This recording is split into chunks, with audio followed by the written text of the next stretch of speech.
السلام علیکم ورحمۃ اللہ۔ سوال کرتے ہیں کیا کسی کے ہاتھ مدینے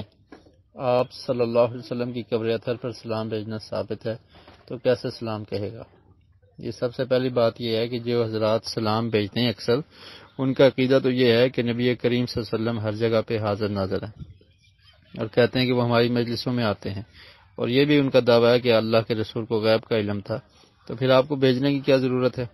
جب ہر جگہ پر ہیں، آپ کے پاس بھی ہیں اور حاضر ناظر بھی ہیں اور غیب کا علم بھی جانتے ہیں، تو بھیجنے کی ضرورت کیا ہے؟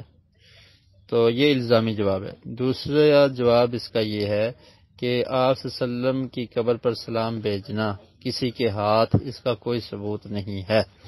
بلکہ نبی کریم صلی اللہ علیہ وسلم کا فرمان ہے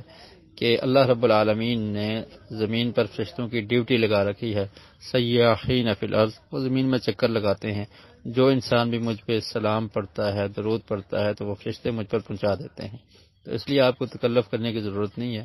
تو فرشتوں کی اللہ نے ڈیوٹی لگا رکھی ہے اور فرشتے پہنچا دیتے ہیں، آپ نے صرف درود کو پڑھنا ہے، تو کثرت سے درود پڑھیں، اس کی بہت زیادہ فضیلت ہے، اور اللہ تعالیٰ تمام مسلمانوں کو پڑھنے کی توفیق نصیب فرمائے۔ تو وہ فرشتوں کے ذریعے پہنچ جاتا ہے، آپ کا یہ جو تکلف ہے اس کی ضرورت نہیں ہے۔